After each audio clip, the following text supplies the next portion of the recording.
you invested $100 at Nvidia in 2016, today that $100 turned into $21,000. It means if you invested just $5,000, now you will become a millionaire by doing nothing. It's one of the highest returns ever delivered by any company in history. Besides this, Nvidia surpassed all other companies and became the most valuable company in the world in terms of stock valuation. And just like other companies, Nvidia also has its own backstory. A story is not only about the rise of a tech giant, but it also teaches us a lot of things. Lot of things I can't explain in one word. By the end of this story, you will understand it on your own. Also, it's my first video about the tech industry, so we're gonna learn a bit about the tech industry as well. Let's begin.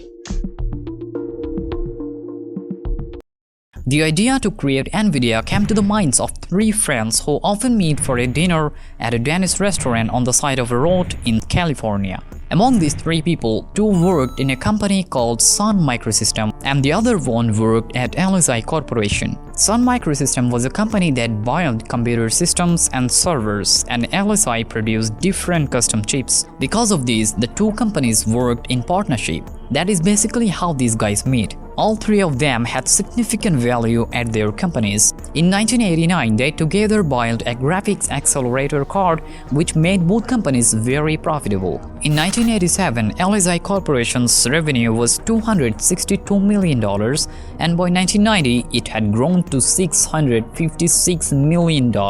From this, you can understand that these three people were not meeting like ordinary people just to chat. One day during dinner, an idea to solve a problem came to their minds. At that time, the video games that ran on the computers were very low quality because computers mainly worked using CPU systems. A CPU could handle all the basic tasks, but it could not handle heavy tasks like rendering and video games very well. So they started thinking, what if a separate chip was created specifically to handle these heavy tasks? If that happened, the demand for it in the market will become very high because at that time the demand for gaming was also slowly increasing. So they decided to focus especially on video gaming. They discussed this idea for a long time and finally decided to start a company. But none of them actually knew how they will do it. However, they had complete belief in their idea, especially Jensen Huang. He literally left his job. At that time, he was 30 years old and he also had two children. But he probably did not realize then that things would not be that easy. The three co-founders divided their responsibilities among themselves. Curtis Prem took the technical responsibilities, Chris Malachowski handled the managerial side, and Jensen Huang managed all business operations. At the beginning, they had only $40,000 in their bank account. But in addition to that, they also had $20 million in investment from different companies. The first chip they created was called NV1. And it was designed to be much more advanced than the chips of the other competing companies. However, it was so far ahead of its time that it did not match the market standards, so it did not sell well. Even though at the beginning they received an order from 250,000 chips from a single company called Diamond Multimedia. The chip was launched during the 1995 holiday season, and since it was holiday season, some chips were sold. But by the February 1996, customers started returning the chips. At the same time, Diamond Multimedia also returned their chips, and the NV1 chip performed very poorly in the market, even though Nvidia had very high expectation for it. It cost about $15 million and took more than 2 years to build. On the other hand, the companies that trusted Nvidia also started losing faith in them. One of their biggest clients was a Japanese company called Sega. Their next chip, NV2, was mainly being designed specifically for Sega's next console.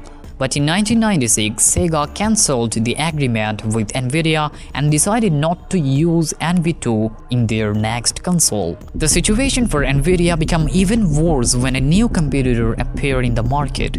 A company called 3DFX released a chipset called Voodoo Graphics, which was designed to make 3D gaming smoother. The market loved it so much that within just a few months, 3DFX started dominating the market. The company was founded in 1995 before, and when they released the photographics chipset, their revenue was $4 million. But just 2 years later, it jumped to $203 million. And Nvidia, which had entered the market 1 year earlier with the same goal, was almost going bankrupt after 2 consecutive chip failures. Nvidia was running out of money, so the only thing they really needed at that moment was investment. But who will invest in a company whose competitors were already far ahead? So Jensen Huang had to find someone. He went to Sega and directly said, I went to Japan and I explained to the CEO of Sega, Iri Majiri. I said, listen, I still need the money. I explained it to him humbly, honestly. I explained to him why the technology doesn't work, why we thought it was going to work. And I asked him, convert the last $5 million. Give us that money as an investment. I told him that if you invested that $5 million in us, it is most likely to be lost. But if you didn't invest that money, we'd be out of business. We would have no chance. And to everyone's surprise, Sega agreed. He went off and thought about it for a couple of days and came back and said, well, do it. Wow. But still, $5 million wasn't enough. Their first chip had cost $15 million to build. Now Nvidia had only one option left: play a do or die game. At that moment, they had 2 major problems: money and time. They had very little time because making a chip usually takes at least 2 years, but they didn't have enough money to run the company for 2 years, so Jensen laid off more than half of the employees. Even after that, a few months later, their bank account only had $3 million, which was enough to run the company for 9 months. Within that time, they had to build a chip that will be the most powerful chip in the world. The main reason a chip takes more than 2 years to build is because of the testing process. A chip is almost never perfect the first time. There are always mistakes, and after testing, those mistakes have to be fixed. For example, their first chip had 3 to 4 design errors. To solve this problem, Jensen found a company that made a machine that could test chips digitally without physically manufacturing them. This would solve their problem, but there was another issue. The machine cost $1 million. If they bought it, they would only have enough money to run the company for 6 months. But Jensen quickly decided to buy the machine, and within the next 6 months, they finished the chip that changed their destiny. Now honestly, this part shouldn't be surprising. What should have been surprising was when their first 2 chips failed, because Nvidia had some of the best graphics card designer in Silicon Valley, so they shouldn't have failed. But this is actually where the real story of Nvidia begins. When it comes to competition, the name Nvidia itself is built around competition. The word Nvidia came from Nvidia. In the early days, Nvidia's tagline was green with envy, meaning Nvidia would create technology so powerful that their competitors will turn green with envy. That's also why their logo color is green. The competition actually becomes the most dangerous after Nvidia released their first successful chip, when Intel entered the market with an even more powerful chip. From that moment, Nvidia went to ultra-aggressive mode. Because if another company again built better technology than them, they could disappear in the crowd of competitors. And Jensen Huang did not allow that to happen. From that point until today, Nvidia has managed to hold the tech world tightly in the hands. But the surprising thing is that they didn't just surpass their main competitors like AMD and Intel, they also surpassed even bigger players. And of course, this wasn't possible with ultra-aggressive mode alone. They had to move into strategic mode.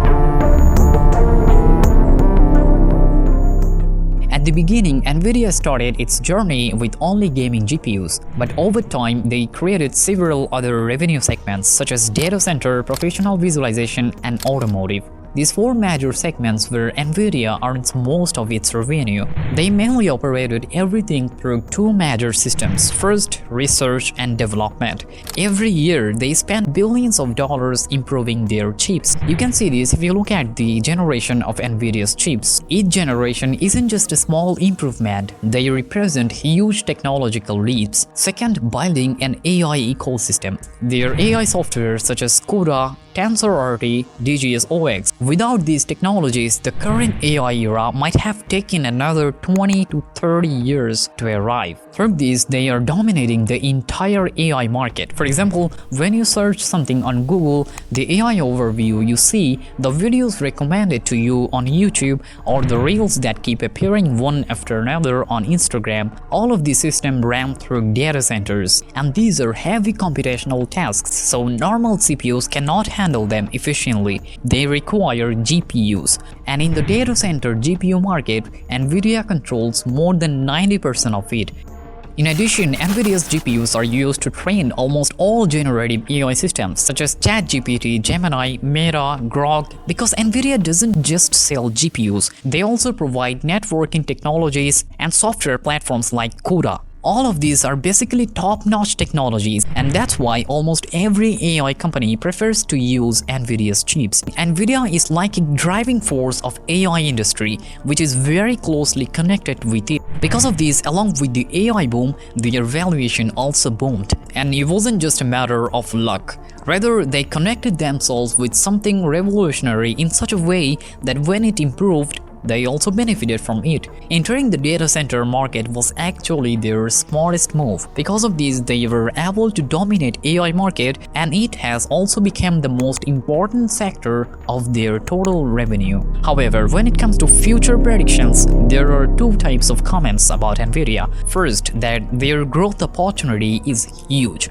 because in the future, the demand for autonomous cars, robotics, and AI data centers will keep increasing, and all of these requires powerful GPUs, and Nvidia is the king of GPUs. But this is also where their weakness appears, which is that their GPUs are very expensive. For example, the H100 Tensor Core GPU, which costs $30,000 to $40,000. Its competitor GPUs cost almost half of its price. However, since Nvidia does not only sell GPUs but also provides the entire ecosystem with their GPUs, Nvidia's sales are much higher. But AMD and Intel are also spending a lot of money on research and development for their GPUs. So in the future, they could become more strong competitors for Nvidia. But still, Nvidia will not fall behind in any way.